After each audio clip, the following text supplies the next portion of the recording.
So Henry, how much encouragement, for lack of a better word, can y'all take from the fact that y'all already went up to Missouri, beat them on their home court when you didn't score for the first 8 minutes and still won? I think it's a learning process. You know, we struggled those first 8 minutes, but we played really good the rest of the game. I think we have to come out and play with the same energy we did the rest of the game instead of those first 8 minutes. They're a really good team. They play well in transition. They really shoot the ball. And over the last couple of games, they've only lost, a combined 4 points on losses. They played Auburn close, played Florida super close. So they're a strong team. We have to come out prepared. Basically at the halfway point of conference play. How do you kind of grade the team halfway through, and where do you feel like y'all are, and where do you feel like y'all have room to improve on? I think on the defensive end, we have to improve a lot. That's our identity. That's who we are. We're going to come out, we're going to play super hard, and we're going to lock you up on the defensive end. We're playing fast, and we're playing hard on defense. Our offense will come. I thought the first, like Coach kind of said, it's kind of like a golf match. That first 9 is over with, and now we have to focus on the back 9. And so he's been super encouraging, and we've just kind of get back to who we are, playing hard and on the defensive end. I know he said that he kind of broke down statistically what y'all did in the wins and what you did in the losses. Was there any part of that surprised you, that was something that y'all had been doing well and maybe in the wins that hadn't necessarily rung true to you until that point? I don't think there was one thing that really stood out. I think it was collective things that kind of came together. After every loss and after every win, we knew what we did right, we knew what we did wrong, and so I think it wasn't something that came to shock us.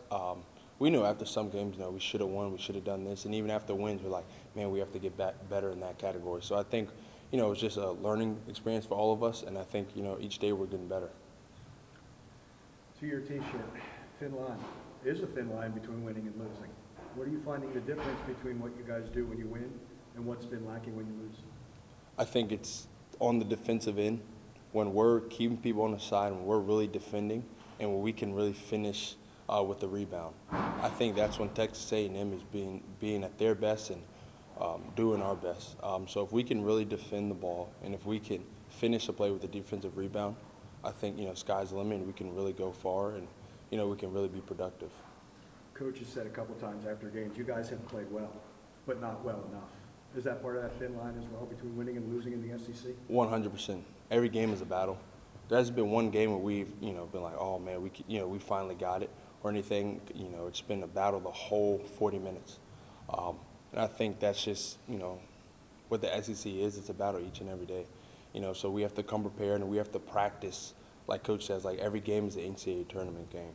Because that's where we're trying to go. That's our end goal. So we practice like that every day. Becomes, who we are, becomes our niche, and becomes, our habits. So if we can continue to practice like that, it's only going to show up on game day. You had a strong individual game up in Missouri. Does that make you feel like, that you'll, because you've done it against them before, that you can do it again?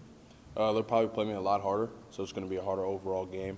But I think, what we're doing as a team or what we're doing collectively from the staff and from each player, I think it's going to be a fun game and a game to really watch.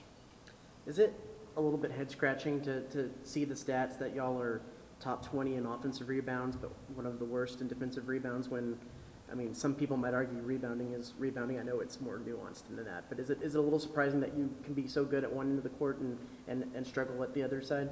From the outside in, it is pretty surprising, but, we know what we're doing each and every day, and we know that's a category that we have to dramatically get better at if we're trying to go play in March and we're trying to play that first week of April. We have to get better at defensive rebounding, and continue to push people and be active on the offensive end, but, we're practicing that every day. Coach is harping on that every day, that we have to be a better defensive rebounding team from not just, certain people, but from everybody. And so if we can do that, sky's the limit. When he talks rebounding, it's interesting. He said when the ball leaves the shooter's hands, it becomes a 50-50 ball, right?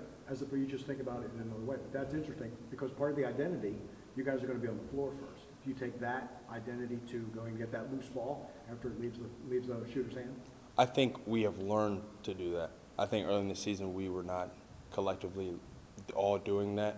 I think we're starting to learn once that ball is on the rise, the words that we use, we have to go out after and get it. We have to do our job. We have to take up space.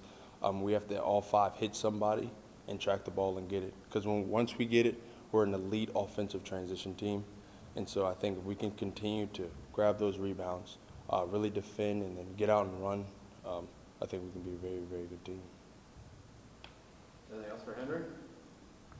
Thanks, Mr. Good to Coleman. go. Yeah, thank Thanks, you Henry. guys.